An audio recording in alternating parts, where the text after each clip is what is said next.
รงวันพุธนะวันที่25 มีนาคมเนาะแล้ววันนี้ก็มาไลฟ์สดไหว้พระสวดมนต์เจริญจิตตภาวนาเนาะก็เรียนการอนุโมทนากับญาติโยมทุกคนทุกท่านที่เข้ามารับชมเนาะแล้วก็ให้มีความสุขความเจริญสุขกายสุขใจมันมีสีสุขสุขภาพแข็งแรงหมดทุกคนทุกท่านด้วยเนาะอะระหังสัมมาสัมพุทโธภะคะวาพระผู้มีพระภาคเจ้าเป็นพระอรหันต์ดับภัยภัยทุกข์หมดแล้วตรัสรู้ชอบได้โดยพระองค์เองพุทธังภะคะวันตังอะภิวาเทมิข้าพระเจ้าอาภิวาทพระผู้มีเจ้าผู้ตื่นผู้เบิกบานสวากขาโตภะคะวะตาธัมโมพระธรรมเป็นธรรมที่พระผู้มีพระภาคเจ้าตรัสไว้ดีแล้วธัมมังนามัสสามิ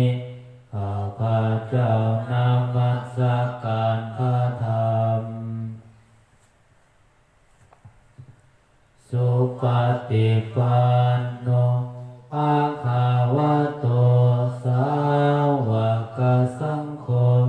พระสงฆ์สาวกของพระผู้มีพระภาคเจ้าปฏิบัติดีแล้วสังฆังนามามิข้าพระเจ้านอบน้อมพระสงฆ์อันธรรมยังพุทธสาภะคะวะโตปุพพะภาคนามังกลังกะโลมาสิตัสสะภะคะวะโตอะระหะโตสัมมาสัมพุทธัสสะนะโมตัสสะภะคะวะโตอะระหะโต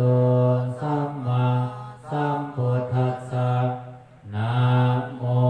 ตัสสะภะคะวะโตขอนอบน้อมแด่พระผู้มีพระภาคเจ้าพระองค์นั้นอะระหะโตซึ่งเป็นผู้ไกลจากกิเลสสัมมาสัมพุทธัสสะตรัสรู้ชอบได้โดยพระองค์เองอันธรรมยังพุทธานุสติอายังกะโลมาสิภะคะวันตังเอวังกาลยาโนกิตติสัทโธอาภุคโตก็เกียรติศัพท์อันงามของพระผู้มีพระภาคเจ้านั้นได้แผ่ไปแล้วอย่างนี้ว่าอิติปิโสภะคะวะเพราะเหตุอย่างนี้พระผู้มีพระภาคเจ้าพระองค์นั้นอะระหังเป็นผู้ไกลจากกิเลสสัมมาสัมพุทโธเป็นผู้ตรัสรู้ชอบได้โดยพระองค์เองวิสัจจารณสัมปันโนเป็นผู้ถึงพร้อมด้วยวิสาและจารณะสุขตัวเป็นผู้ไปแล้วด้วยดีโลกาวิทูเป็นผู้รู้โลกอย่างแจ่มแจ้งอนุตตโลกุลิสาธรรมสารถิเป็นผู้สามารถฝึกบุรุษที่สมควรฝึกได้อย่างบ่มีภัยยิ่งกว่าสัทธาเทวมนุษย์สานังเป็นผู้ผู้สอนของเทวดาและมนุษย์ทั้งหลายพุทโธเป็นผู้รู้ผู้ตื่นผู้เบิกบานด้วยธรรมภะวะติเป็นผู้มีความเจริญแก่แจ้งธรรมสั่งสอนสัตว์ดังนี้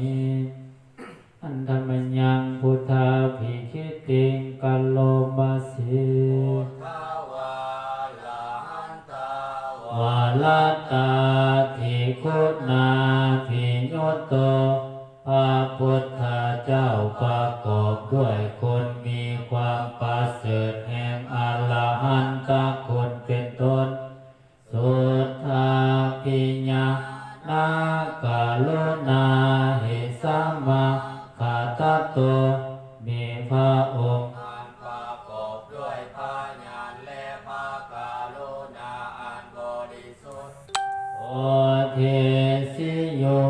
สุสานาตังกามลังวาสุโลพระองค์ใดทรงกระทำส่วนที่ดีให้เบิกบานเหมือนอาทิตย์ทำบัวให้บานวันธรรมหังตมาลานาศิลาสาสิเนทังข้าพระเจ้าไหวพระสินนาสีผู้บ่มีกิเลสพระองค์นั้นแห่งข้าพระเจ้าพุทโธโยสัพพปานินางสาลานังเขมมุตตมังพระพุทธเจ้าพระองค์ใดเป็นสารณะอันกเสริมสูงสุดของสัตว์ทั้งหลายพระธรรมนุษย์สัตติทานังวันธามิตังสิเลนะหังข้าพระเจ้าไหวพระพุทธเจ้าพระองค์นั้นเป็นที่ตั้งแห่งความระลึกองค์ที่หนึ่งด้วยหัวแห่งข้าพระเจ้าพุทธัสสะหัสสะมิทาโสวะพุทโธเมสามิกิสสโลข้าพระเจ้าเป็นทาสของพระพุทธเจ้าพระพุทธเป็นนายมีอิสระเนื้อข้าพระเจ้าพุทโธทุกขัสสะขาตาจาวิทาตาจาหิตัสสะเมพระพุทธเจ้าเป็นเครื่องกำจัดทุกข์และทรงไว้ซึ่งประโยชน์แก่ข้าพระเจ้าพุทธัสสะหังนิยาเทมิสาลิลันเสเวตันจิทังข้าพระเจ้ามอบกายถวายชีวิตนี้แด่พระพุทธเจ้าวันทันโตหังจริตสามีพุทธเสวะสุโพธิตังข้าพระเจ้าผู้ไวยโยจากความพึกตามซึ่งความตรัสรู้ดีของพระพุทธเจ้านัตถิเมสารนังอันพุทโธเมสารนังวาลังสารณะอื่นของข้าพระเจ้าบ่มีข้าเจ้าเป็นสารณะอันประเสริฐของข้าพระเจ้าเอเตนะสัจจวัตเสนาทายังสาธุสาสานิด้วยการกล่าวคำสัจจานี้ข้าพระเจ้าเลิศในพระศาสนาของพระศาสดาพุทธังเมวันธามายังปุญญังปัสสุตังอิทังข้าพระเจ้าผู้ไวยโยพุทธเจ้าได้คนควายบุญใดในบัดนี้สัพเพปิอันตรายาเมทรงตัสสะเตสะสะอันตรายทั้งปวงอย่าได้มีแก่ข้าพระเจ้าด้วยเดชแห่งบุญนั้นกายเยนาวาจายาวาเจตัสสาวะด้วยกายก็ดีด้วยวาจาก็ดีด้วยใจก็ดีพุทเทโกกัมมังปะกะตังมายายังกำนาติเตียนอันใดที่ข้าพระเจ้ากระทำแล้ว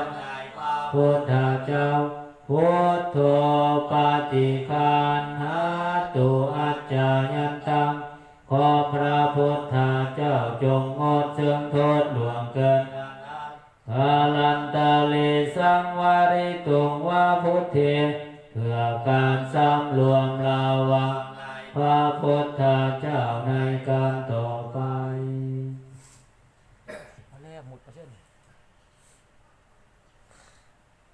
มุดคัด